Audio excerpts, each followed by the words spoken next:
There's over $500 worth of prizes to be won at this year's Coastal Leather Supplies build competition. Between October the 1st and December the 5th, you can enter your builds to be judged by expert leather craftsman Martin Carswell and have the opportunity to receive feedback from Martin. This year's theme is belts. Get creative and test your skills amongst the leathercraft community. You can also enter multiple items. The prizes include vegetable tan leather, Vimeo thread and vouchers. Head on over to coastalleathersupply.com.au or visit them on Facebook or Instagram for details on how to join. Australian and New Zealand entries only. Welcome back to another episode of the Joseph M. Leather Podcast. In this episode, I talk to Justin from Royal Peak Goods.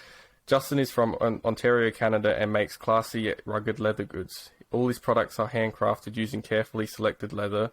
Justin also donates 10% from all customer purchases to McMaster Children's Hospital. Welcome, Justin. Hey, man. Thanks so much for having me. No, that's all good.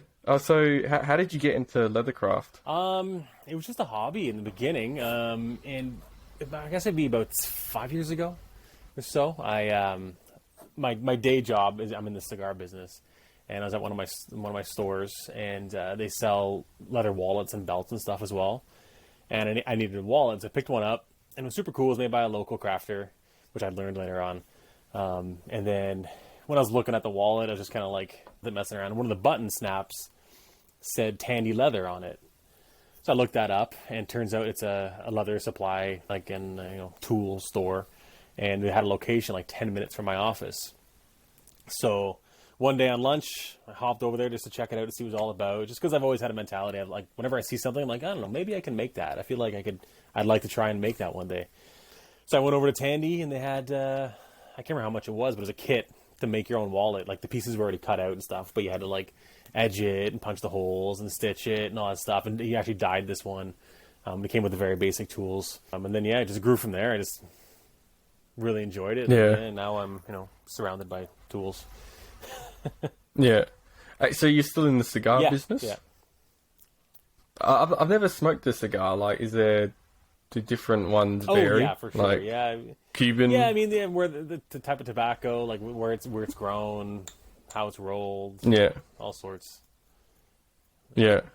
Is Cuban the best one? So, I mean, like Cuban cigars? A lot of people have their own opinion on what is the best. Okay. And it's like, it's like beer or wine or whatever. You might like Australian wine, or someone says, no, Italian wine are the best. But it's all, personal preference. That's one of the kind of cool things about it. Yeah. Yeah. No, okay. So like what makes Cuba, like, because when I think of cigars, you think of like Cuba. What makes is it like the weather that is a tropical climate or something that makes it? Yeah, I mean, there's a million things go into it. What is it? It's a plant or whatever? Yeah, it's a plant that grows from leaves, but it's a million things go into it. The climate, the soil, kind of geographical location. It's like stuff from certain parts of Nicaragua. There's a volcano there, so there's volcanic soil that contributes.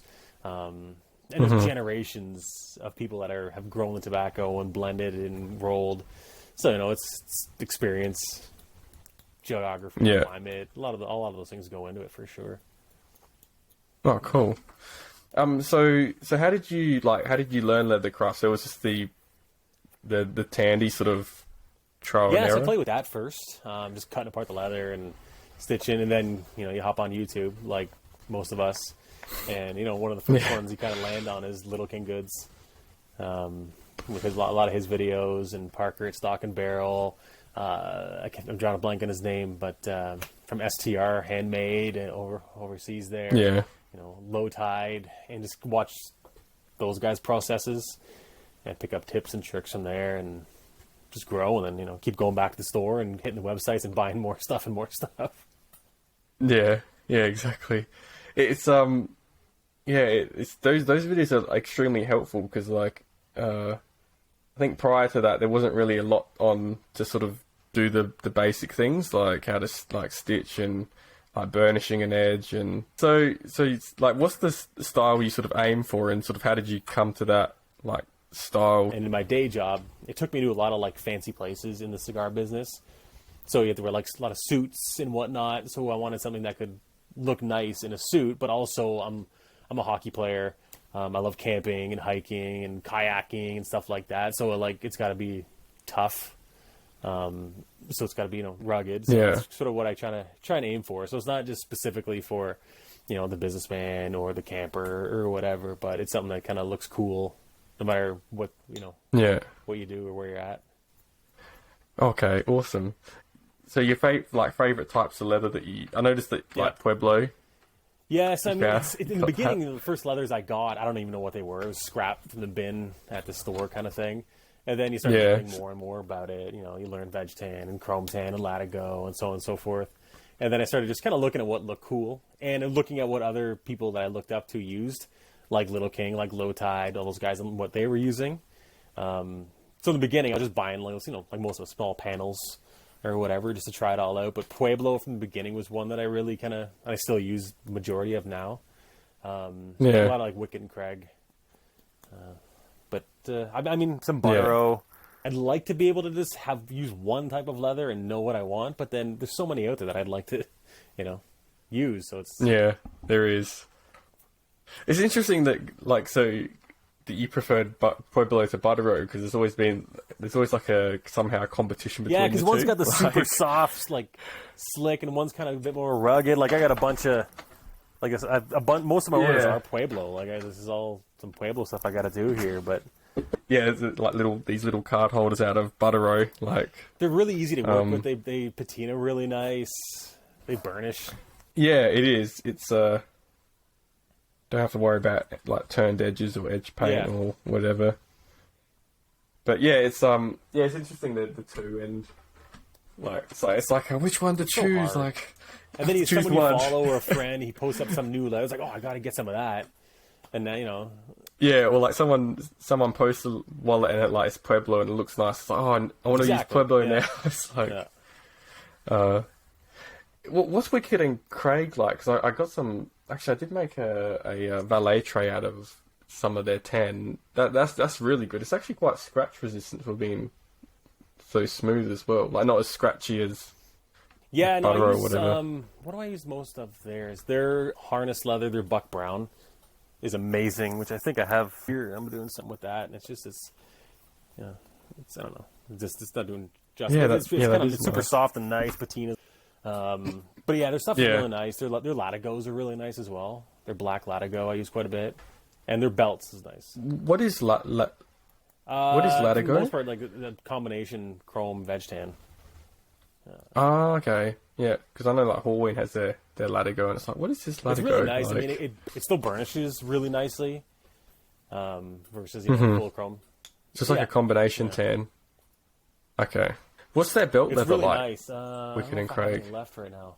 I don't. I don't think I've used their belt leather. I've used like Herman. I think I used like a Herman Oak one. Like I bought like a one blank, but I've never used. Like, how does it have you ever used like any like English bridle from like the UK? No. Like compared I've only ever used there's a fellow over here in Canada, OA leather, and he has these. He has these straps that I get for my belts. His buffalo is really nice. It's got really good colors, and it's it's well priced and lasts really well. But I use Wicked and Craig. They have a russet color, which is kind of like the natural. I don't think I have anything, which is basically like just like natural color essentially. Natural, but it's just I love the patina. Like especially on a belt, the age it gets, the patina that it develops is really cool. Yeah. Does it? It gets the more. It goes more creamy, and then doesn't it go like a dark brown? Way. It's basically like long it's time tanning out in the sun, sort of thing. Yeah. No, that's cool. What do you wear the russet with? Like, do you wear it with jeans or? Okay, and it looks fine because I've wondered like, does it look too white? Like too it natural? darkens up pretty quick. I'm not even wearing a belt today. Okay. But on like blue jeans, it looks good. Yeah. No, that's awesome. So some of the items you're inspired to make. So you've made quite a selection, like different wallets and that sort of stuff. Yeah. So I guess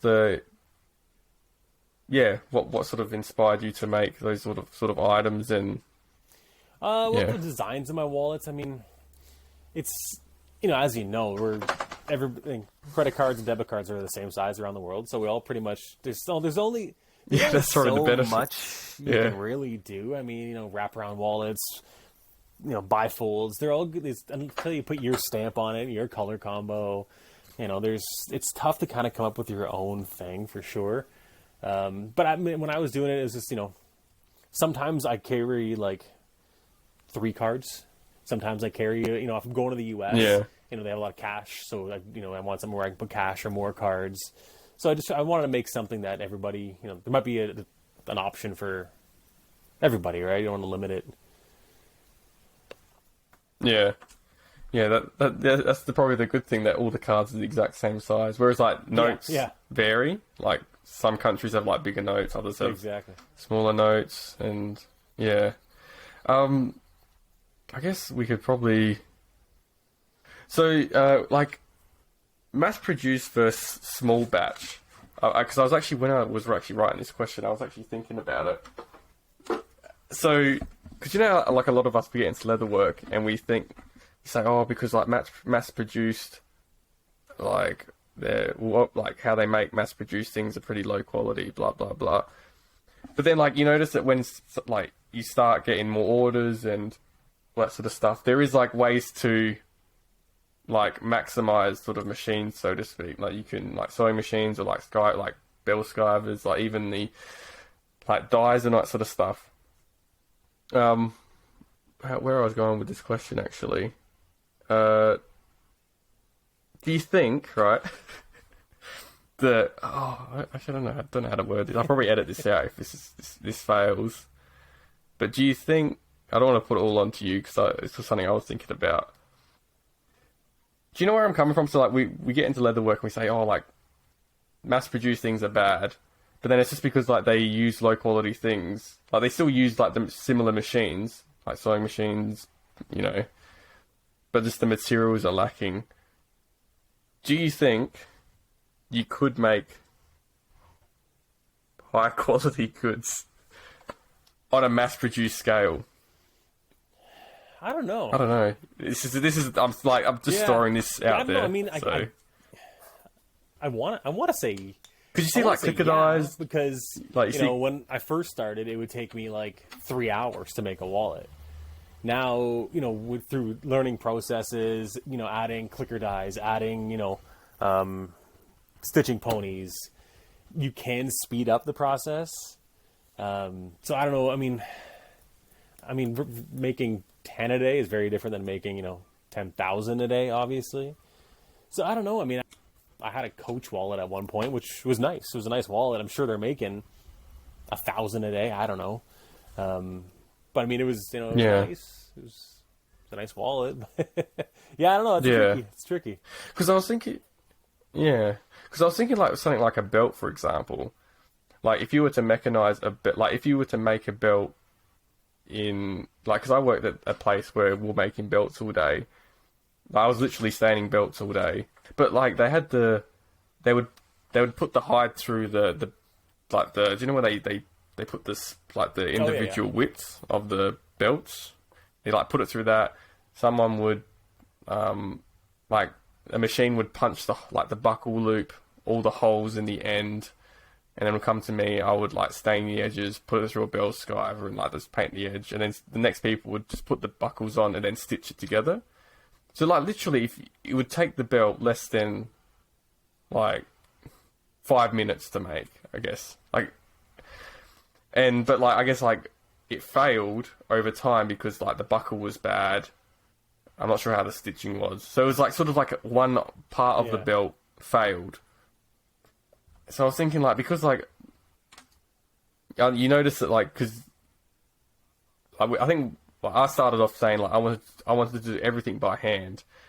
But then like I literally cannot, after I did that duffel bag and I hand stitched the whole bag, I was like, I can't sit there for 8 hours, like stitch like that much, and then there'd be like, 2 hours would go by, or half an hour.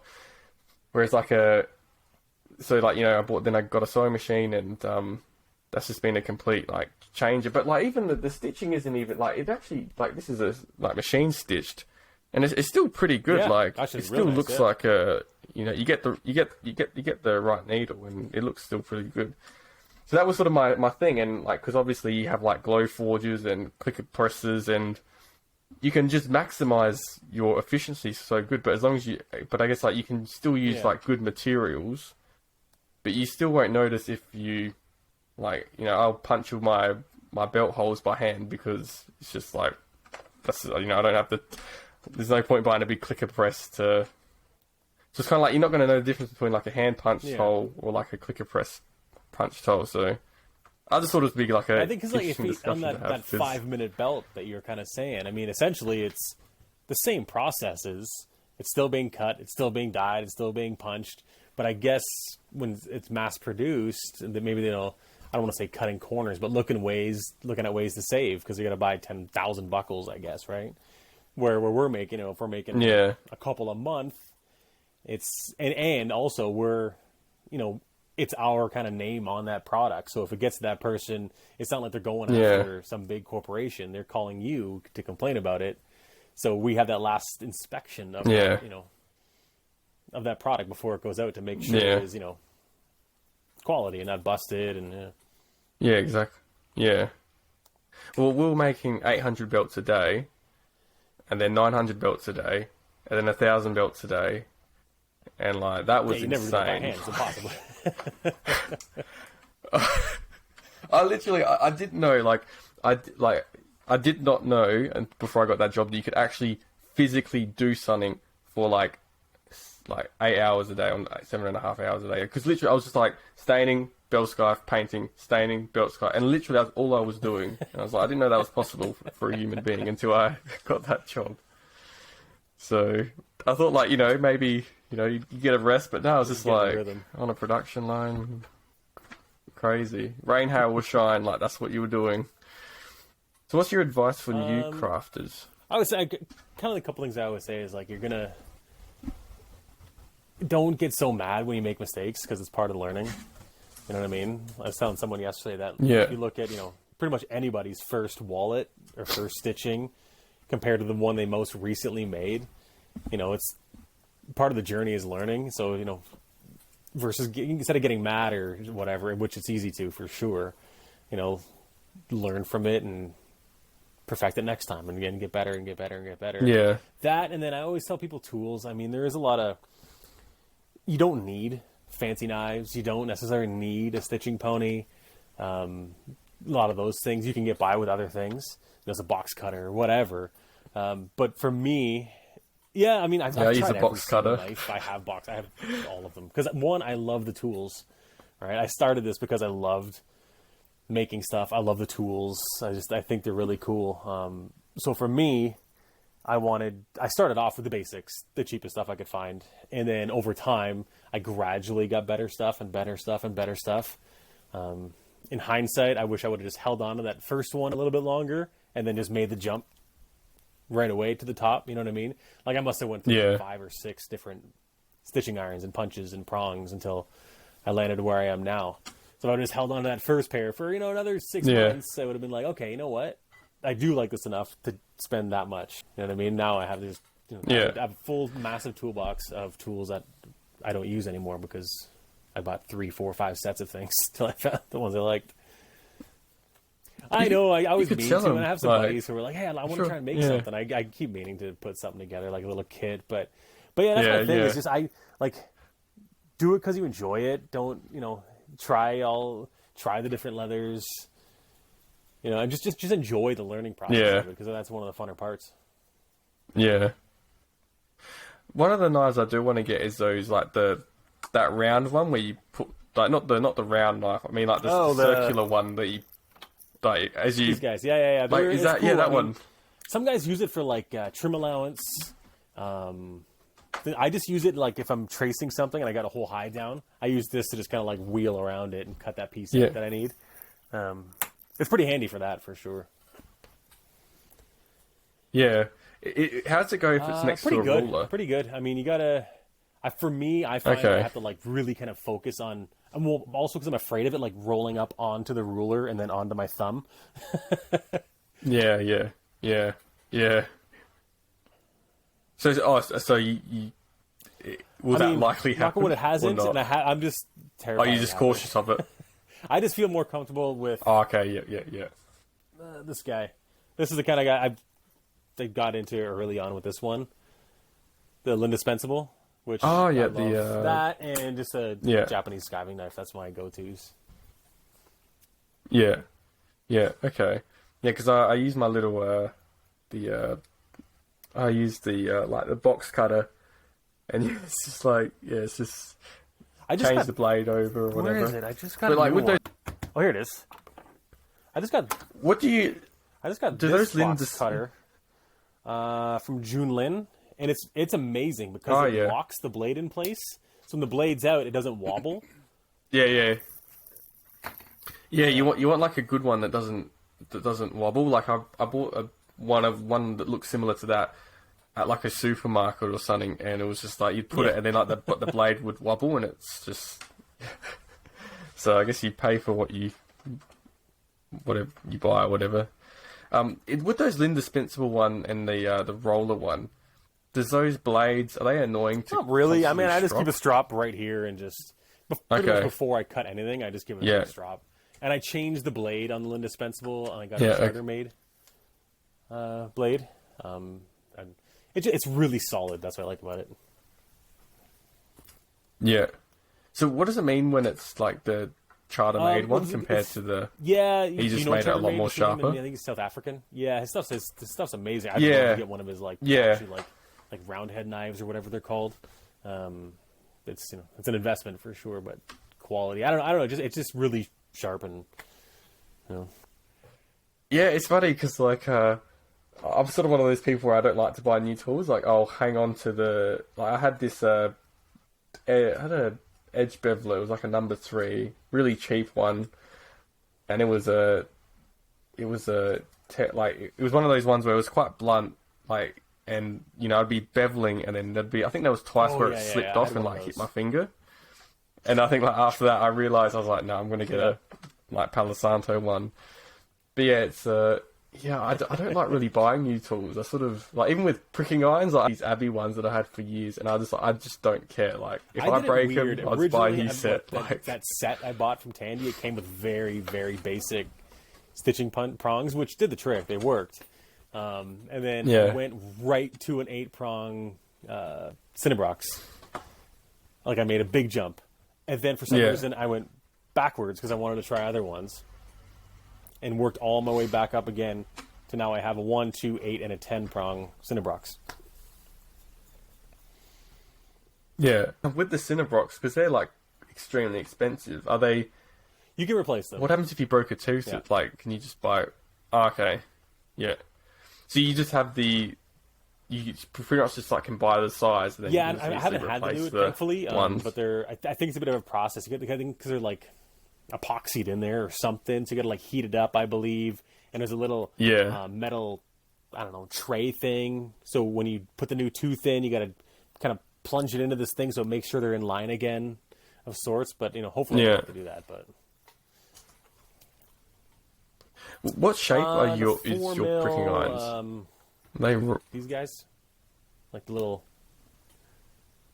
the slanted prongs, slanted? Or are they round? Okay. I thought you had. I do have round. I thought you had round ones for some reason. That's what I used for a while. I used it for some stuff still. But when I went to the prongs, it's just a cleaner look. Yeah. What do each of the holes achieve? Like, what does a rounder hole? Because obviously the slanted gives you that sort of angled. Does the round holes do the exact same thing? No, it just kind of... Is it a bit different? Like a round? I think I do. Yeah, so here's the round hole. So basically it's a straight, chunkier... Yeah. Kind of a bit more of a rugged look, right? Okay. Yeah, it does, yeah. So you wouldn't have to... Because with the slanted holes, how you stitch it is like you put your needle through, make the cross, and then you switch back, and then you... Yeah, so like it's sort of the thread goes to the top. With that one, can you just sort of do it, but on pretty much like one through straight ways? I mean, so it's you kind get in of the rhythm because one's still going to be on top of the other, no matter what. But you just get into the rhythm, so it's always the same, so it's consistent on both sides. But yeah, you don't have to like cross over the stitch. You don't have to. You can. Oh, you don't need a cast? But like this one here, Okay. this one here Yeah. isn't, and it's just like that's the front side and the back side, so they're just both straight on both sides. Yeah. Oh, look straight, yeah. I know, it's funny when you get like so, like, because when you're trying to develop what you want your products to look like, like every detail is like inspected. Like, how do you want the stitches to be? How far do you want the stitches to be for on the thread? What sort of how thick the?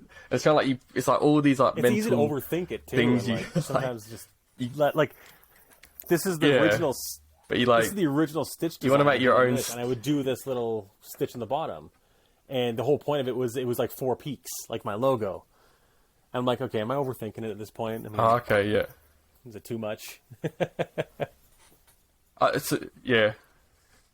It's funny that you get so like hung up on like these little, but it's I guess it's sort of part of the process. Like, you know, what sort of, how do you want? Because like, you know, choosing pricking irons and it's such an exhausting thing. And like, how do you want your? Because you know, each thread gives a different look to it. Some of the mistakes you've made.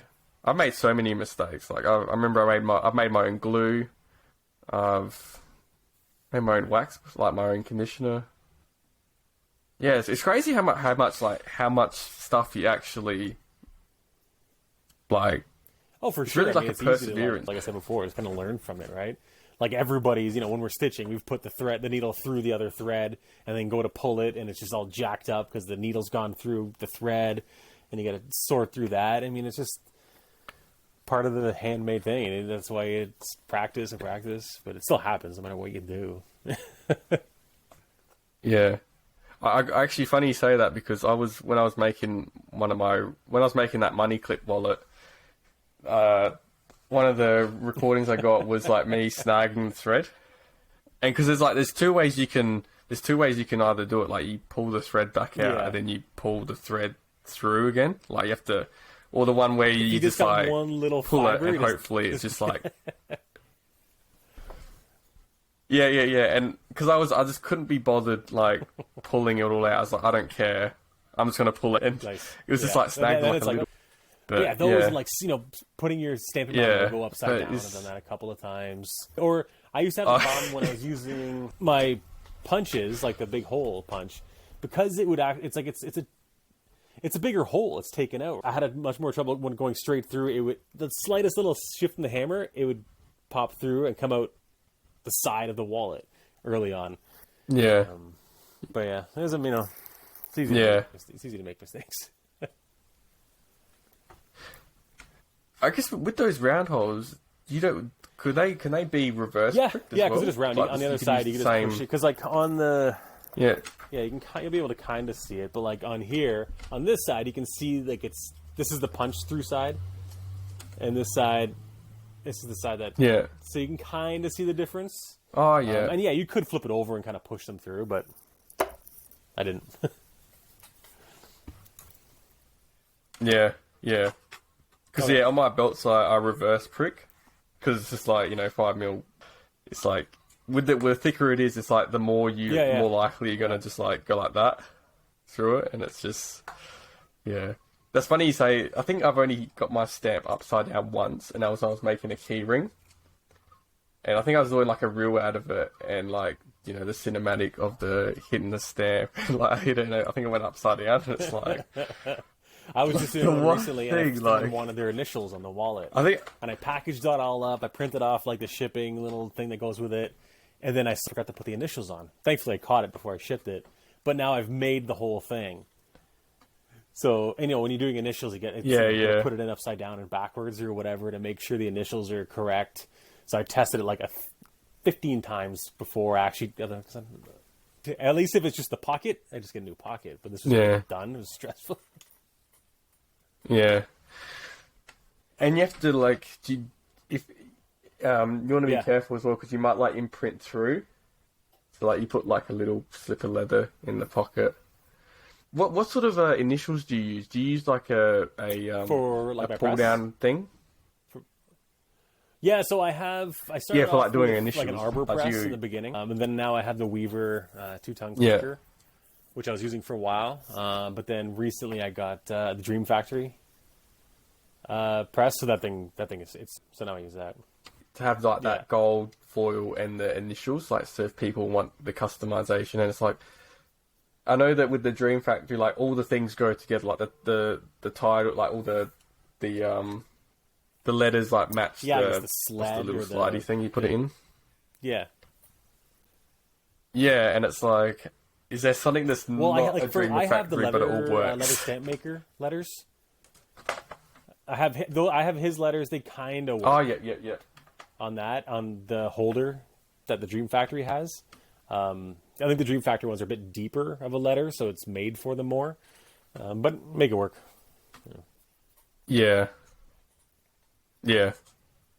That's awesome. Well, how long did it bought take mine for the Dream secondhand, Factory actually. to arrive? Yeah, there was a guy who was it was a good dude, and he was just, I don't know, he was getting out of it.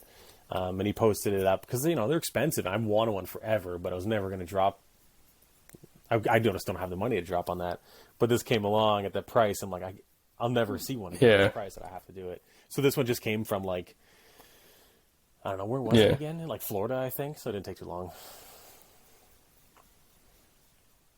Yeah. It's pretty cool. That's it's all right. pretty cool. Yeah, I wouldn't mind to get the Dream Factory.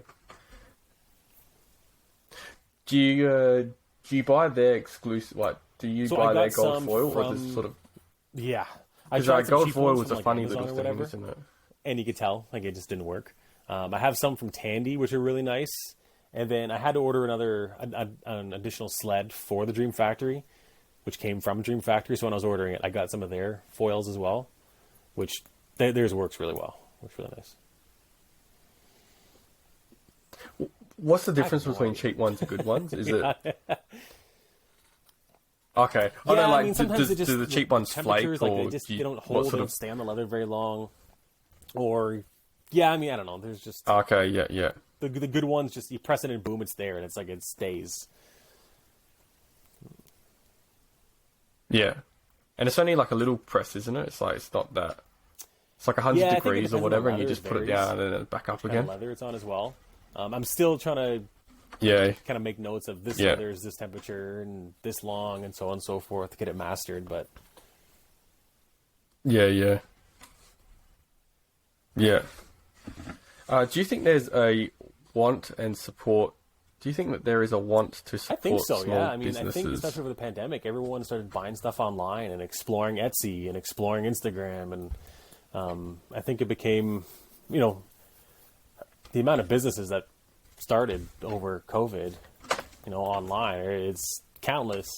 So there's a lot of people that. Why did my light just turn off? That's weird.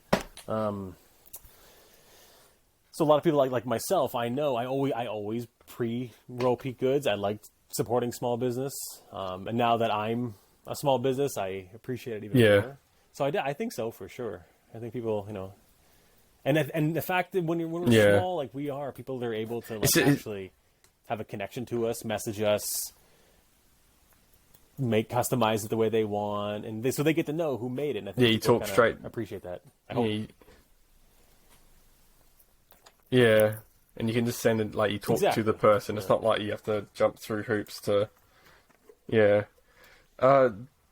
Social media and leathercraft. It's actually been interesting to see how it's developed over the past years, and especially with the role of, like, shorter form content as well. I don't know, that's a big loaded question for you. I don't know. What is the question? I'm just trying to open up my phone to try and think of something with the... Like, it's actually been interesting to see because I'll post on, like, Instagram, YouTube Shorts, and, like, it's interesting to see like, how people respond to certain videos, like, because there's such a different demographic. Like, you might get a video that does well on Instagram that does bad on YouTube. And it's weird, what's happening? I've always scrolled social media. I don't get it. I don't know the algorithms or exactly how it works. I try to learn it a bit more. It's not like I'm totally invested in trying to learn it. But yeah, I mean, as so many of us have said, you see so many reels where so much time gets put into a well-edited, created reel on Instagram, and it gets 3,000 views. and then you just throw together just video. All of a sudden, it has 520,000 views. It makes no sense. Like for me, I had in March, I had a reel at that time blow up. Now, when reels blow up, it's like millions.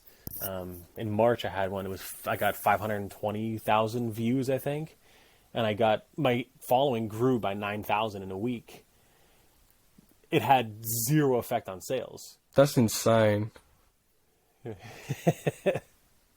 Yeah, that's the thing. Like, I'm having a video that's like, it's up to 20,000, and it's like, for me, that's like a huge thing. Like, whoa, like, but like, it doesn't affect sales at all. Like, because you're just like one person amongst it's the exposure, so millions of other reels. Part of it, you got to kind of do. So like, you know, but like as we said before, it consumes so much time.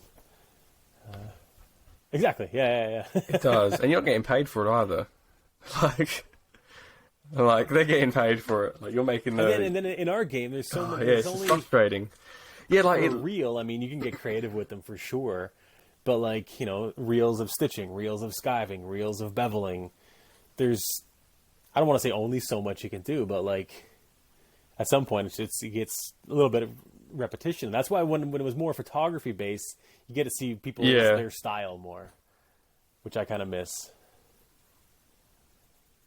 Yeah, well, because I wasn't on the Instagram back in its sort of that sort of stage where people were taking a lot of, like, what was the difference between that Instagram compared to now? Like, because now it's sort of just become a video like platform, because you post a photo and the chances are like 800. Well, I don't know how many followers I have. Like probably 800 and I don't know. Like it's the amount. Like not every single person is a follower is going to see a picture, and even like the people that aren't followers, like it's just become like it's just easier to post a video as opposed I can't remember what it was earlier this year when now. Instagram said video is the future for us essentially. But like before that, it was, you know, with the pictures did they say that? Algorithms and whatever.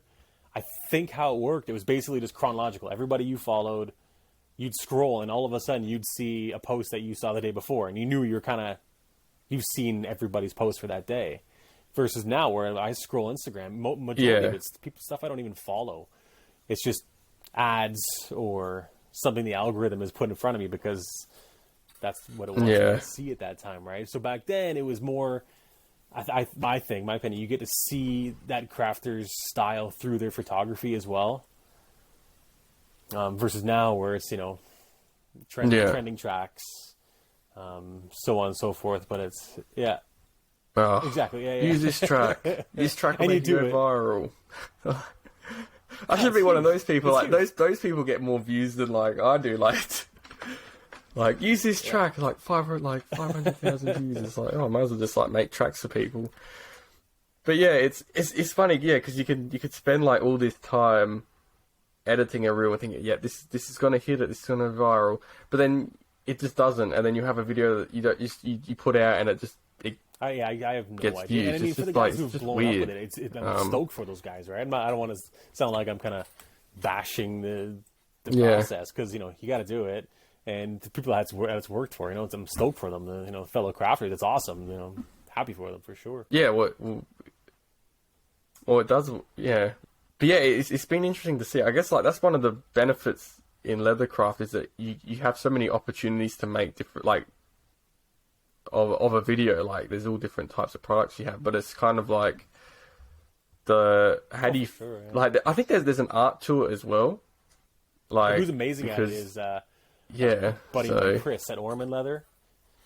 He puts out a lot of reels and content, but somehow he keeps it fresh. Yeah. You know what I mean? And there's a lot of people that do, but most of the people do. You know, they're working hard to do it. But on the top of my mind, like Chris, his stuff, you know. Yeah, fire. He's got some cool ideas and ways of doing things. It's interesting because it's kind of like you need the footage.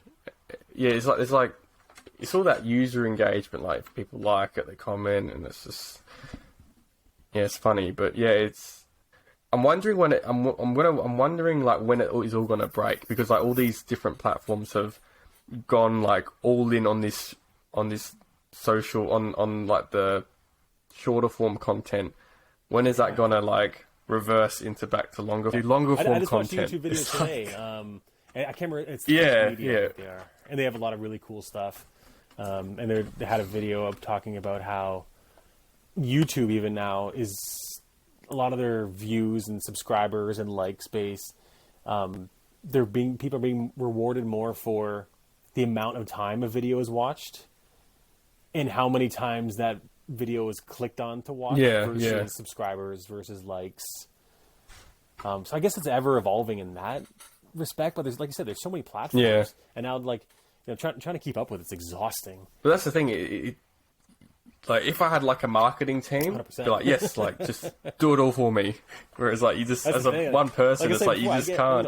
I have a full-time job. I can't post. So I get like a couple hours a week to try and make stuff. So if I'm trying to make reels, that's half of that time is going to be spent. So I'd rather make something and because I saw in that YouTube video that like of yours, you said like each of the peaks like represents each member of your family. Well, I was just talking about that. We're thinking about that. And I thought, like, what if you have another kid? Like, does that mean you have to add a peak? Yeah. So it's me, my wife, my daughter, and my dog. Do pets get a peak? Oh yeah.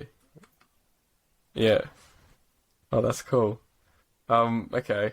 So different types of thread you've used. I've used a ton. Have you noticed a bit of a difference early on? I was just between kind of getting whatever from Tandy just to learn and practice with, and then whatever I'd see on like different YouTube channels, people are using this, using that. I have a massive box full of threads. I can't even remember what they're called. But then I used main thread for a long time when I was using these guys, the thicker thread. Then I went to tiger thread, Ritza tiger thread. Then I went to, what did I go to after that? Your tiger thread. Yeah. I went to something else, and I've landed on Venmo. Yeah. I think that's sort of it's a safe one, Vimeo, because it's sort of like, Vimeo. I don't know how it's pronounced. It's because I want to use it on in a sewing machine because for hand stitching, you don't need to wax it, don't you? Do you? No. Yeah, but you don't need to wax it if you put it in a machine, like, because I know you should. Yeah. It's good. It's a bit more rugged. What's the main thread like? I have it tucked away. It's a bit more like a cord. It's a bit more cord-like. Yeah, okay. Yeah. Because I saw I was on Buckle Guy yesterday and had like one of their banners was like main thread. But yeah, it's a bit more like a rugged cord. Yeah. Yeah, it's cool. That stuff's cool. Yeah. I'll use that Tiger thread's interesting. It's so strong. That's the thing. And it's so like smooth. That stuff's so strong so easy to work with. With that one. Yeah. Yeah, you're toast. If you pierce the thread, good luck. Pull. You can't. Yeah. You have to pull it back through. But yeah, it doesn't like the threads doesn't it doesn't like the threads don't. It sort of just stays as a flat. Like it doesn't come apart and all the unravel the different threads. It sort of just stays as one big clump. So yeah, tiger threads. I use it on my woodsman belt, and it lays a lot different sort of to like it, right? your normal linen or your normal. It sort of has that. Yeah, interesting look. You haven't used Village. So I have some French ones. I have some French ones, and I think that's it. I have a bunch of them. Yeah, I have a bunch of. Yeah, they're pretty expensive as well. But the colours are beautiful. Like, I'd love to be able to have like a shelf with all of them, but not use them. Like just keep them all. Take it off. There we go. Like I have all my colours there. Because look, that's all Vimeo. That's cool. Is that Vimeo? Huge color selection, yeah. Yeah. I like how they got all those different colours there. Yeah, like the only colours I have for my machine are white, black, medium brown. It's like a medium brown, and I can use some Vimeo. Got some gold Vimeo, and that's it. Which is annoying because like, all my other colours are in linen in filet choix, and I don't think you can really. Okay. I'm not sure. I think you need to wax it. Like it's interesting because when I made this money clip, I like hand stitched the top of it with the same thread, And it's interesting because the machine thread makes it like when it's machined, it looks thicker, and then when it's hand stitched, it looks. I think because it digs, it's a bit more. But yeah, I thought that was very interesting. Like that looks like a thicker thread. Tighter? Like pulling That's it the exact same thread. Is that maybe? So this is like because this wallet here, this is a 0.5 millimeter filet schwa, and then so this is an M20, which I think is like a 0.4 mil. But yeah, you can think like when you hand stitch it, it's like you can't probably see. Can you see it? It's good. Huh. Hand stitch looks like smaller with a thicker thread as opposed to. Oh really? Huh. Yeah, so like this is a thicker thread, but it looks. I wonder if maybe when you're hand stitching, like and it's hand stitched. The holes that are was interesting. Bigger. So I don't know. Both very clean looking though. Or maybe it just doesn't sit like it doesn't go into the leather, like sort of sit like the. Yeah, I thought that was interesting. So it's kind of like you have like a thicker thread with a. All of my products, I kind of came up with it yesterday, but anything you can fit in your pocket or in a purse, I still hand stitch. But then for like bags or doing a long strap or whatever, that's when I use the machine. But I've only had the machine a bit. I'm still kind of struggling to really hone in my skills on it for sure. I can't get a good bottom stitch. What needle do you use? Thread I got the one it came with, and that's what I wonder. Really? I wonder okay. If I got to use a different. But I think like I'm like 15 minutes away from Ryan at Little King Goods, who's like a master on these things, and we've kind of become buddies. So I'm hoping I can get him over to give me some teaching. Yeah, because I got a different needle with mine. Like when I got my machine, I said to the girl, I said, "Oh, can you just get me a needle that makes it look like it's hand stitched?" And so it comes out like left to right, which is like, when you hand stitch, it goes from right to left. I think it's harder to get it to go right to left, but anyway, so it looks left to right, super clean. But so this is the front stitch, so it actually looks pretty good. But then look on the back. So this is the back it looks stitch. Clean. It so actually, clean. This side looks better. Wait, can you see? That's the thing. I think I gotta play around the I'm not sure. Maybe it's I've the needle. You're not needle. And I don't get a lot of time to really sit there and play with it. So one day. Yeah, like it's funny because previously I'd be like, like hand stitching, machine stitching's like cheating, blah blah blah. Anyway, then I got a sewing machine, and it's like, well, this is actually pretty hard, like getting this tension right, and like, and like it's like, well, this actually is a pretty, I noticed that if I go too fast, I can like ruin the stitch a bit, like it can, because it's going so because it's going so fast. The leather might like angle, like it might go like that. It'll drift a bit. And so then, as you're going, the stitch will be like angled, like because you're. So, but anyway, it's funny. It's interesting to see how you like. I think in the beginning it was learn pretty good, and I managed to get a bunch of bags made and stuff, and I was happy with it. And then I think I tinkered with it too much, and now I don't know where it's gone wrong. Yeah. You should message Rolling Stock Co. He helped me out with my machine because on my first night I got a piece of thread got underneath the bobbin, like the bobbin, the winder thing, and it jammed the whole machine. Like literally the first night I got it, and I messaged. I think because I was so embarrassed. Like I posted a story like, "Oh, I got a sewing machine," and then like that night I jammed the whole thing, and it's like. And so I think he saw the story of me. I think I posted or I deleted it. I can't remember because I was just so embarrassed. But anyway, we got talking and he really helped me, and I ended up having to take the whole the bobbin out and then the whole bobbin winder out, and then it was cool because I actually learned quite a lot. It says rolling stock. Troubleshoot in those sort of moments. All right, I'll shoot him a message. But yeah. Yeah, Rolling Stock. I still need to do a podcast with him. But yeah, he was literally so helpful in telling about how what you can do. Like you can use like a thicker thread for the main thread and then a thinner thread for the bobbin thread to sort of tricks. Like it's like all these different things you can do. Like it was quite interesting. Yeah, so he was like really knowledgeable and like different needles and Yeah, I still need to do a podcast Yeah, with him because he was really helpful. So yeah, if you have any troubles, reach out to him. So 10% of your purchase goes towards McMaster Children's Hospital. Yeah, for sure. I guess you could tell when I us started the story behind that, or 2020, I guess. As a side business, was a hobby prior. So my daughter was born in April 2019, and she spent just over a year, 376 days from birth. She was at McMaster Children's Hospital. So me and my wife, obviously a nerve-wracking, stressful time to say the least. But so we were back and forth to the hospital every day. And we have a thing here called Ronald McDonald House.